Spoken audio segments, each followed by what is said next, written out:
ನಮಸ್ಕಾರ ಸ್ನೇಹಿತರೆ, welcome to spiritual ಆಲ್ಕಮಿ 7 Kannada. ನಾನು ತ್ರಿವೇಣಿ, ಹೀಲರ್ ಮತ್ತು ಲೈಫ್ ಕೋಚ್.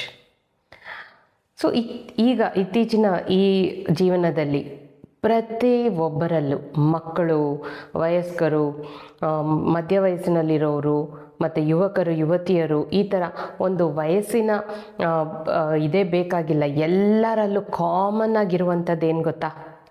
ಸ್ಟ್ರೆಸ್ ಅಂದರೆ ಒತ್ತಡ. ಈ ಒತ್ತಡ ಅನ್ನೋದು ಎಷ್ಟು ಇದೆ ಅಂದರೆ ಜನಕ್ಕೆ ಇವಾಗ ತುಂಬ ಜನ ನೋಡ್ತಾ ಇರ್ತೀರ, ಬೆಳಗ್ಗೆ ಬೇಗ ಎದ್ದೇಳಬೇಕು ಅನ್ಕೋತೀರಾ, ಆಗ್ತಾ ಇರಲ್ಲ. ಇವತ್ತು ನಾನು ಈ ಕೆಲಸ ಮಾಡ್ತೀನಿ, ಆ ಕೆಲಸ ಮಾಡ್ತೀನಿ ಅಂತ ಅನ್ಕೋತಾ ಇರ್ತೀರಾ, ಆಗಲ್ಲ. ಅನ್ಕೊಳ್ತೀರಾ, ಆದರೆ ಮಾಡೋಕ್ಕೆ ಹೋದಾಗ ಆಗಲ್ಲ ನಿಮಗೆ. ಅಂದರೆ ಏನಾಗ್ತಿದೆ ಅಂದರೆ ನಿಮ್ಮಲ್ಲಿ ಆ ಸ್ಟ್ರೆಸ್ ಅನ್ನೋದು ನಿಮ್ಮನ್ನು ಹೀಗೆ ಸಪ್ರೆಸ್ ಮಾಡಿ ಇಡ್ತಾ ಇದೆ. ಯಾವ ಕೆಲಸನೂ ಮಾಡೋಕ್ಕೆ ಬಿಡ್ತಾ ಇಲ್ಲ ನಿಮ್ಮನ್ನು. ಸೊ ನಿಮ್ಮಲ್ಲಿ ಸ್ಟ್ರೆಸ್ ಇದ್ದರೆ ಆ ಥರದ್ದೆಲ್ಲ ಆಗ್ತಾ ಇರುತ್ತೆ. ಸೊ ಈ ಸ್ಟ್ರೆಸ್ಸನ್ನು ಒಳಗೆ ಇಟ್ಕೊಂಡ್ರೆ ಏನಾಗುತ್ತೆ ಗೊತ್ತಾ? ಇವಾಗ ನಿಮ್ಮ ಹತ್ರ ಒಂದು ಬಲೂನ್ ಇದೆ ಅಂದ್ಕೊಳ್ಳೋಣ. ನೀವು ಅದನ್ನು ಉಫ್ ಅಂತ ಬಾಯಿಂದ ಊದ್ತಾ ಇರ್ತೀರ. ನೀವು ಅದನ್ನು ಬ್ಲೋ ಮಾಡಿ ಮಾಡಿ ಮಾಡಿ ಮಾಡಿ ಫುಲ್ ಗಾಳಿ ತುಂಬ್ಕೊಂಡ್ಮೇಲೆ ಇನ್ನೂ ಗಾಳಿ ಅದರಲ್ಲಿ ತುಂಬ್ಸೋಕ್ಕಾಗತ್ತಾ? ಒಂದು ಪಾಯಿಂಟ್ ಆಫ್ ಟೈಮ್ಗೆ ಏನಾಗುತ್ತೆ ಹೇಳಿ? ಡಮ್ ಅಂತ ಬ್ಲಾಸ್ಟ್ ಆಗುತ್ತೆ. ಎಕ್ಸಾಕ್ಟ್ಲಿ ಅದೇ ರೀತಿ ನಮ್ಮ ದೇಹದಲ್ಲಿ ಕೂಡ ಈ ಸ್ಟ್ರೆಸ್ ಅನ್ನೋದು ಜಾಸ್ತಿ ಆಗ್ತಾ ಆಗ್ತಾ ಆಗ್ತಾ ಆಗ್ತಾ ಏನಾಗುತ್ತೆ ಹೇಳಿ? ಅದು ಬರ್ಸ್ಟ್ ಆಗುತ್ತೆ. ಬರ್ಸ್ಟ್ ಆದಾಗ ಏನಾಗುತ್ತೆ? ನಮ್ಮ ದೇಹದ ಮೇಲೆ ಪ್ರಭಾವ ಬೀಳುತ್ತೆ. ನಮ್ಮ ದೇಹದಲ್ಲಿ ಯಾವ ಭಾಗ ತುಂಬ ವೀಕ್ ಆಗಿದೆಯೋ ಅಲ್ಲಿ ನೋವಾಗಿ ಕಾಣಿಸ್ಕೊಳ್ಳೋಕ್ಕೆ ಶುರುವಾಗುತ್ತೆ. ಅಥವಾ ನಾವೇ ಬರ್ಸ್ಟ್ ಔಟ್ ಆಗ್ತೀವಿ, ಎಲ್ಲರ ಮೇಲೆ ಕೂಗಾಡೋದು, ರೇಗಾಡೋದು, ಅಥವಾ ಮೈಂಡು ನಂಬಾಗುತ್ತೆ. ಆ ಸ್ಟ್ರೆಸ್ ಜಾಸ್ತಿ ಆದಾಗ ನಂಬಾಗಿ ಅದು ಆ್ಯಂಗ್ಸೈಟಿಗೆ ಬದಲಾಗುತ್ತೆ. ಆ್ಯಂಗ್ಸೈಟಿಯಿಂದ ಡಿಪ್ರೆಷನ್ಗೆ ಹೋಗುತ್ತೆ. ಈ ರೀತಿ ಎಷ್ಟೆಲ್ಲ ಅನಾಹುತಗಳಾಗುತ್ತೆ. ಫಸ್ಟ್ ಆಫ್ ಆಲ್, ಈ ಸ್ಟ್ರೆಸ್ ಅನ್ನೋದು, ಈ ಒತ್ತಡ ಅನ್ನೋದು ಎಲ್ಲಿಂದ ಬರ್ತಾ ಇದೆ, ಯಾಕೆ ಬರ್ತಾ ಇದೆ? ಇವಾಗ ನಿಮ್ಗೆ ಆರೋಗ್ಯದಲ್ಲಿ ಏನೋ ಒಂದು ತೊಂದರೆ ಇದೆ ಅಂತ ಅಂದ್ಕೊಳ್ಳೋಣ. ಒಂದು ಕೈಯೋ ಕಾಲೋ ಏನೋ ಒಂದು ನೋವಿದೆ ನಿಮಗೆ. ಎಷ್ಟು ಪ್ರಯತ್ನ ಮಾಡಿದ್ರೂ ಆ ನೋವು ಹೋಗ್ತಾ ಇಲ್ಲ. ಎಷ್ಟು ಜನ ಡಾಕ್ಟರ್ಸ್ ಹತ್ರ ಹೋದ್ರಿ, ಎಷ್ಟು ಹರಕೆಗಳು ಹೊತ್ಕೊಂಡ್ರಿ, ಏನೆಲ್ಲ ಮಾಡಿದ್ರೂ ಹೋಗ್ತಾ ಇಲ್ಲ ಅಂದಾಗ ಆ ನೋವೇ ನಿಮ್ಮ ತಲೆಯಲ್ಲಿ ಕೂತ್ಕೊಂಡು ಅದ್ರ ಬಗ್ಗೆನೇ ಯೋಚನೆ ಮಾಡಿ ಮಾಡಿ ಮಾಡಿ ಮಾಡಿ ಸ್ಟ್ರೆಸ್. ಇನ್ನು ಮದುವೆ ಆಗಲಿಲ್ವಾ, ಅದ್ರ ಬಗ್ಗೆ ಯೋಚನೆ ಮಾಡಿ ಮಾಡಿ ಸ್ಟ್ರೆಸ್. ಮಕ್ಕಳಾಗಲಿಲ್ವಾ, ಅದ್ರ ಬಗ್ಗೆ ಯೋಚನೆ ಮಾಡಿ ಮಾಡಿ ಸ್ಟ್ರೆಸ್. ಮಕ್ಕಳು, ಪುಟ್ಟ ಮಕ್ಕಳು, ಅವ್ರಿಗೆ ಓದೋ ಸ್ಟ್ರೆಸ್ಸು, ಫೋನ್ ನೋಡಬೇಕು, ಮನೆಯಲ್ಲಿ ಫೋನ್ ಕೊಡಲ್ಲ ಅಂತಾರೆ, ಆ ಸ್ಟ್ರೆಸ್ಸು. ಹಣ ಇಲ್ವಾ, ಸ್ಟ್ರೆಸ್ಸು. ಕೊನೆಗೂ ಒಂದು ನಲ್ಲಿಲಿ ನೀರು ಬರಲಿಲ್ಲ ಅಂದರೂ ಸ್ಟ್ರೆಸ್ಸು. ಒಂದು ಬಸ್ಗಾಗಿ ವೆಯ್ಟ್ ಮಾಡ್ತಾ ಇದ್ದೀರ, ಬಸ್ ಬಂದಿಲ್ಲ ಅಂದರೂ ಸ್ಟ್ರೆಸ್. ಗಾಡಿ ಸ್ಟಾರ್ಟ್ ಆಗಲಿಲ್ವಾ, ಆಫ್ ಆಗೋಯ್ತಾ, ಅದಕ್ಕೂ ಸ್ಟ್ರೆಸ್. ಈ ರೀತಿ ಸ್ಟ್ರೆಸ್ ಅನ್ನೋದು ವಿನಾಕಾರಣ ಬಂದ್ಬಿಡ್ತಾ ಇದೆ. ಅದು ಹೊಸದಾಗಿ ಬರ್ತಾ ಇಲ್ಲ, ನಿಮ್ಮ ಒಳಗೆ ಆ ಸ್ಟ್ರೆಸ್ ಅನ್ನೋ ಎಮೋಷನ್ ಇದೆ. ಹಾಗಾಗಿ ನೀವು ಆ ಸ್ಟ್ರೆಸ್ಸನ್ನು ಅಟ್ರ್ಯಾಕ್ಟ್ ಮಾಡ್ತಾ ಇದ್ದೀರಾ. ಅದನ್ನು ಹಾಗೆ ಬಿಟ್ಟರೆ ಇಷ್ಟೊತ್ತು ನಾನು ಹೇಳಿದೆ ಅಲ್ವ ಏನೆಲ್ಲ ಅನಾಹುತಗಳಾಗುತ್ತೆ, ಆ ಥರ ಆಗುತ್ತೆ. ಹಾಗಾಗಿ ನಾನು ನಿಮ್ಮೆಲ್ಲರಿಗೆ ಸಹಾಯ ಮಾಡಬೇಕು ಅಂತಲೇ ನಿಮ್ಮಲ್ಲಿರೋ ಸ್ಟ್ರೆಸ್ಸನ್ನು ನೀವು ಹೇಗೆ ರಿಲೀಸ್ ಮಾಡ್ಕೋಬೇಕು ಅಂತ ಒಂದು ವರ್ಕ್ಶಾಪ್ ಸ್ಟಾರ್ಟ್ ಮಾಡ್ತಾ ಇದ್ದೀನಿ. ಇದೇ ಮಾರ್ಚ್ 30ನೇ ತಾರೀಕಿಂದ ಏಪ್ರಿಲ್ 3ನೇ ತಾರೀಕುವರೆಗೂ ಇರುತ್ತೆ. 6 ದಿನಗಳ ಸ್ಟ್ರೆಸ್ ರಿಲೀಫ್ ವರ್ಕ್ಶಾಪ್ ಮಾಡ್ತಾ ಇದ್ದೀನಿ. ವರ್ಕ್ಶಾಪ್ ಎಲ್ಲಿರುತ್ತೆ ಅಂದರೆ ಝೂಮಲ್ಲೇ ಇರುತ್ತೆ. ಝೂಮ್ ಲಿಂಕ್ ನಿಮಗೆ ಹೇಗೆ ಸಿಗುತ್ತೆ ಅಂತ ಅಂದರೆ, ಈ ವಿಡಿಯೋ ಕೆಳಗಿರೋ ವಾಟ್ಸಪ್ ಲಿಂಕ್ ಫಾಲೋ ಮಾಡಿಕೊಂಡು ವಾಟ್ಸಪ್ಪಲ್ಲಿ ಬನ್ನಿ, ಅಲ್ಲಿ ನಿಮಗೆ ಡೀಟೇಲ್ಸ್ ಸಿಗುತ್ತೆ. ಫಸ್ಟ್ ಆಫ್ ಆಲ್, ಈ ವರ್ಕ್ಶಾಪಲ್ಲಿ ಏನು ನಡೆಯುತ್ತೆ, ಹೇಗೆ ನಡೆಯುತ್ತೆ ಅನ್ನೋದು ನಿಮಗೆ ಕ್ಲಾರಿಟಿ ಬೇಕಲ್ವಾ? ಏನು ಮಾಡ್ತಾರೋ ಏನೋ, ಎಲ್ಲಿ ಜಾಯಿನ್ ಆದರೆ ಯಾಕೆ ಬೇಕು ಆ ಥರ ಅನ್ಕೋತಾ ಇದ್ದೀರಾ. ಅದಕ್ಕೆ ನಿಮಗೋಸ್ಕರ ಅಂತಲೇ ನನ್ನ ವರ್ಕ್ಶಾಪ್ಸ್ ಎಲ್ಲ ಹೇಗಿರುತ್ತೆ ಅಂತ ಇಲ್ಲಿ ನಿಮಗೆ ಸ್ಯಾಂಪಲ್ ತೋರಿಸ್ತಾ ಇದ್ದೀನಿ. ಈಗ ನೀವು ನೋಡ್ತೀರಾ ನೋಡಿ, ರೀಸೆಂಟಾಗಿ ನಾನು ಮಾಡಿದಂತಹ ಸೆಲ್ಫ್ ಲವ್ 11 ದಿನಗಳ ವರ್ಕ್ಶಾಪ್, ಅದರ ಒಂದು ಬಿಟ್ಟನ್ನು ನಿಮಗೆ ತೋರಿಸ್ತಾ ಇದ್ದೀನಿ. ಅದು ಹೇಗೆ ಶುರುವಾಯಿತು, ಲಾಸ್ಟಲ್ಲಿ ಜನರಲ್ಲಿ ಹೇಗೆ ಬದಲಾವಣೆ ಅನ್ನೋದು ಬಂತು, ಎಲ್ಲ ತೋರಿಸ್ತೀನಿ. ಕೊನೆವರೆಗೂ ಮಿಸ್ ಮಾಡಿದೆ ನೋಡಿ. ನಾವು ಇವತ್ತು ಯಾಕೆ ಇಲ್ಲೆಲ್ಲ ಇದ್ದೀವಿ ಅಂತ ಅಂದ್ರೆ, ಬರೀ ಸೆಲ್ಫ್ ಲವ್ ಅದನ್ನ ಕಲಿಯೋಕೆ ಅಂತ ಮಾತ್ರ ಅಲ್ಲ. ಯಾಕೆಂದ್ರೆ ನಿಮ್ಗೆ ಒಂದು ವಿಷಯ ನಾನು ಸ್ಪಷ್ಟವಾಗಿ ಹೇಳಕ್ ಇಷ್ಟಪಡ್ತೀನಿ. ಏನು ಅಂತ ಅಂದ್ರೆ, ನೀವಿಲ್ಲಿ ಇದ್ದೀರಾ ಅಂದ್ರೆ ನೀವೇನೋ ತಪ್ಪು ಮಾಡಿದ್ದೀರಾ, ಏನೋ ಆಗಿದೆ ನಿಮ್ಗೆ ಜೀವನದಲ್ಲಿ ಅಂತ ಅಲ್ಲ. ನೀವಿಲ್ಲಿದ್ದೀರಾ ಅಂದ್ರೆ ನಿಮ್ಮ ಒಳಗಿರೋ ಒಂದು ಎನರ್ಜಿ ಅನ್ನೋದೊಂದಿದೆಯಲ್ಲ, ಅದಕ್ಕೆ ಏನೋ ಬೇಕು ಅಂತ ಬಯಸ್ತಾ ಇದೆ. ಅದಕ್ಕೆ ನಿಮ್ಮನ್ನ ಇಲ್ಲಿವರೆಗೂ ಎಳ್ಕೊಂಡ್ ಬಂದಿದೆ. ಸುಮ್ನೆ ಆಗಲ್ಲ ಇಂಥದ್ದೆಲ್ಲ. ಹೀಲಿಂಗ್ಗಳು ಮಾಡಿಸ್ಕೊಳ್ಳೋದಾಗಿರ್ಲಿ, ಈ ತರ ಕ್ಲಾಸಸ್ಗೆ ಬರೋದಾಗಿರ್ಲಿ, ಯಾವುದು ಸುಮ್ನೆ ನಡೆಯಲ್ಲ. ನಿಮ್ಮ ಒಳಗಿರುವಂತ ಆತ್ಮನೇ ನಿಮ್ಮ ಪ್ರೀತಿ ಬೇಕು ಅಂತ ತುಂಬಾ ಅದು ಒದ್ದಾಡ್ತಾ ಇದೆ ನಿಮ್ಮ ಪ್ರೀತಿಗಾಗಿ. ಅದಕ್ಕೆ ಅದು ನಿಮ್ಮನ್ನ ಇಲ್ಲಿವರೆಗೂ ಹೇಳ್ಕೊಂಡ್ ಬಂದಿದೆ. ಸೊ ಹಾಗಾಗಿ ನೀವೆಲ್ಲರೂ ಇವತ್ತು ಇಲ್ಲಿದ್ದೀರಾ. ಸೊ ನಾವು ಆ, ನಮ್ಮ ಸೊ ನಾವಿಲ್ಲೆಲ್ಲ ಇವತ್ತು ಸೆಲ್ಫ್ ಲವ್ ವರ್ಕ್ಶಾಪ್ ಅಲ್ಲಿ ಬಂದು ಕೂತಿದ್ದೀವಿ ಅಂತ ಅಂದ್ರೆ, ನಾವು ಸೆಲ್ಫ್ ಲವ್ ಯಾವಾಗ ಮಾಡ್ಕೊಳ್ತೀವಿ? ಯೂಶುವಲಿ ಸೆಲ್ಫ್ ಲವ್ ಯಾವಾಗ ಬೇಕು ಅಂತ ಅನ್ಸುತ್ತೆ ಜನರಿಗೆ ಅಂತ ಅಂದ್ರೆ, ತುಂಬಾ ನಾವು ಎನರ್ಜಿ ಡ್ರೈನ್ ಆದಾಗ, ಎಕ್ಸಾಸ್ಟ್ ಆದಾಗ, ತುಂಬಾ ಆಯಾಸ ಆಗಿ ತುಂಬಾ ಸುಸ್ತಾಗಿ ಕೂತಿರ್ತೀವಿ, ಆಗ ಬೇಕು ಅನ್ಸುತ್ತೆ. ಅಥವಾ ಅದಾದ್ಮೇಲೆ ಏನೋ ಒಂದು ಬೇಕು ನಮಗೆ ಅಂತ ಏನ್ ಬೇಕು ಅನ್ನೋದು ಗೊತ್ತಿಲ್ಲದೆ ಹುಡ್ಕಾಡ್ತಾ ಹೋಗ್ತಾ ಇರ್ತಾರೆ. ಅಥವಾ ತುಂಬಾ ದುಃಖದಲ್ಲಿದ್ದಾಗ ಅವಾಗ ಏನೋ ಬೇಕು ಅಂತ, ಏನೋ ಒಳಗೆ ಖಾಲಿ ಖಾಲಿ ಅಂತ ಅನ್ನಿಸ್ತಾ ಇದೆ, ಎಂಟಿನೆಸ್ ಅಂತ ಅನ್ನಿಸ್ತಾ ಇದೆ ಅಂತ ಅನ್ನಿಸ್ದಾಗ ಬೇಕು ಅನ್ಸತ್ತೆ. ಭಾವನಾತ್ಮಕವಾಗಿ ತುಂಬಾ ನೋವಲ್ಲಿದ್ದಾಗ ಬೇಕು ಅನ್ಸತ್ತೆ. ಅಥವಾ ಬೇರೆಯವರಿಗೆ ನೀವು ತುಂಬಾ ಕೊಡ್ತಾನೇ ಇರ್ತೀರ, ಅದು ಪ್ರೀತಿ ಆಗಿರ್ಬೋದು, ಹಣ ಆಗಿರ್ಬೋದು, ವಸ್ತುಗಳಾಗಿರ್ಬೋದು, ಅಥವಾ ಒಂದು ಅವ್ರಿಗೆ ಧೈರ್ಯ ಹೇಳೋದೇ ಕೂಡ ಆಗಿರ್ಬೋದು, ಏನೋ ಒಂದು ಕೊಡ್ತಾನೆ ಇರ್ತೀರ.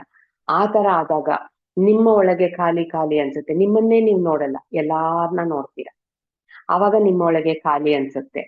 ಅಂತ ಟೈಮಲ್ಲಿ ನಿಮ್ಗೆ ಈ ತರ ಸೆಲ್ಫ್ ಲವ್ ಆಗಿ ಬರ್ಬೇಕು ಅಂತ ಅನ್ಸುತ್ತೆ. ನೋಡಿದ್ರಲ್ಲ ಸ್ನೇಹಿತರೆ, 1ನೇ ದಿನ ಈ ರೀತಿ ಶುರುವಾಯಿತು. ಈಗ ಈ ವಿಡಿಯೋಲಿ ಹೇಗೆ ನೀವು ಸೆಲ್ಫ್ ಲವ್ ಅಂದರೆ ಏನು ಅಂತ ನಾನು ಹೇಗೆ ಎಕ್ಸ್ಪ್ಲೈನ್ ಮಾಡಿದೆ ಅದನ್ನು ನೀವು ತಿಳ್ಕೊಂಡ್ರಿ, ಅಲ್ಲಿಂದ ಆ ಜರ್ನಿ ಅನ್ನೋದು ಸ್ಟಾರ್ಟ್ ಆಗುತ್ತೆ.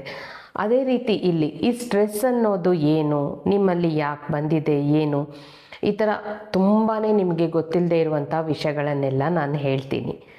ಈಗ ಸ್ಟಾರ್ಟಿಂಗ್ ಹೇಗೆ ಅಂತ ನೋಡಿದ್ರಿ ತಾನೆ, ನೆಕ್ಸ್ಟ್ ರಿಸಲ್ಟ್ಸ್ ಹೇಗಿರುತ್ತೆ ಅಂತ ನೋಡಿ. ಇದು ತುಂಬ ಚೆನ್ನಾಗಿರುತ್ತೆ, ಅದ್ಭುತವಾಗಿರುತ್ತೆ. 11ನೇ ದಿನ ಜನರಲ್ಲಿ ಯಾವ ರೀತಿ ಬದಲಾವಣೆ ಬಂತು ಅಂತ ನೋಡಿ. ಈಗ ನನ್ಗೆ ಇನ್ನೊಂದು ತಾಯಿಯಾಗಿ ಮರುಜನ್ಮ ಕೊಟ್ರಿ. ಈ ಸೆಲ್ಫ್ ಲವ್ 11 ದಿವಸ ಮೊದ್ಲಿದ್ದಿದ್ ಗಾಯತ್ರಿನೇ ಬೇರೆ, ಇವತ್ತಿದ್ದಿದ್ ಗಾಯತ್ರಿನೇ ಬೇರೆ, ಇವಾಗಿರೋ ಗಾಯತ್ರಿನೇ ಬೇರೆ. ತುಂಬಾ ಕಾನ್ಫಿಡೆಂಟ್, ಏನು ಗೋಡೆ ಗುದ್ದು ಬೀಳಿಸ್ಲ ಅನ್ನೋಷ್ಟು ಸೆಲ್ಫ್ ಕಾನ್ಫಿಡೆನ್ಸ್ ಬಂದಿದೆ. ಮೊದ್ಲು ಗೋಡೆ ನೋಡಿದ್ರೆ ಎಲ್ ಬಿದ್ದೋಗ್ತೀನೋ, ದೂರ ಹೊಡೋಗೋಣ ಅನ್ನಂಗಿದ್ದಿದ್ದು, ಗೋಡೆ ಹೊಡೆದೆ ಮುಂದಕ್ಕೆ ಹೋಗ್ತೀನಿ ಅನ್ನೋಷ್ಟು ಧೈರ್ಯ ಬಂದಿದೆ. ಬರೀ ಪಾಸಿಟಿವ್ ಥಿಂಕ್ ಜಾಸ್ತಿ ಇದಾಗ್ತಾ ಇದೆ. ರಿವೀಲ್ ಅದ್ರಲ್ಲೂ ಆ 3 ವರ್ಡ್ಸ್ ನಾನು ಕೊಟ್ಟಿದ್ದೆ, ಕರ್ಮದ ಖಾತೆ, ಅದಂತೂ ತುಂಬಾ ಎಫೆಕ್ಟಿವ್ ಆಗಿ ಕೆಲಸ ಮಾಡ್ತು ನನ್ನ ಲೈಫ್ ಅಲ್ಲಿ. ಅಯ್ಯೋ ಈಗ ಬಿಡ್ಸೇಳಕ್ ಆಗೋದಿಲ್ಲ, ಅದಕ್ಕೆ ನಿಮ್ಗೊಂದ್ ತಾಯಿ ಸ್ಥಾನ ಕೊಟ್ಟೆ ನಾನು. ಬಹಳ ಬಹಳ ಬದಲಾವಣೆ. ಇವತ್ತಿ ಗಾಯತ್ರಿ ಇನ್ನೊಂದು ರೀತಿಲಿ ಒಂದು ಮನುಷ್ಯನಾಗ್ ಬಾಳೋದಕ್ ತೀರ್ಮಾನ ಮಾಡಿದ್ದಾಳೆ, ಅವಳಿಗೊಂದು ಭರವಸೆ ಮೂಡಿಸಿದೆ ಅಂದ್ರೆ ಈ ಸೆಲ್ಫ್ ಲವ್ ಕಾರ್ಯಕ್ರಮ. ಅದ್ರಲ್ಲಿ ನನ್ನ ಗೋಳು, ನನ್ನ ನೋವು ಕೇಳಿ ಬೇಜಾರ್ ಮಾಡ್ಕೊಳ್ದೆ ನನ್ನೊಂದು ತಿದ್ದಿದ್ರಲ್ಲ, ಬೆಲೆ ಕಟ್ಟಕ್ ಆಗಲ್ಲ madam. Thank you so much. ಮತ್ತೆ ನಿಮ್ಮ ಮುಂದಿನ ಫ್ಯೂಚರ್ಗೆ ಆಲ್ ದಿ ಬೆಸ್ಟ್. ನೀವೇನೇನ್ ಅನ್ಕೊಂಡಿದ್ದೀರೋ ಎಲ್ಲ ಅಚೀವ್ ಮಾಡಿ, ನಿಮ್ಮ ಜೀವನ 4 ಜನರಿಗೋಸ್ಕರ ಮುಡಿಪಿಡಿ. ನಿಮ್ಮ ಕೈಯಿಂದ ಏನೇನ್ ಮಾಡಕ್ಕಾಗತ್ತೋ ಮಾಡಿ. ಜಸ್ಟ್ ಪ್ರಪಂಚ ನಿಮ್ಮದು, ಹೋಗಿ ಎಕ್ಸ್ಪ್ಲೋರ್ ಮಾಡಿ. ಖಂಡಿತ ಖಂಡಿತ. ಶ್ರೀಲೇಖಾ ಅವರೇ, ನೀವ್ ಹೇಳಿ. ನಮಸ್ತೆ ಮ್ಯಾಮ್.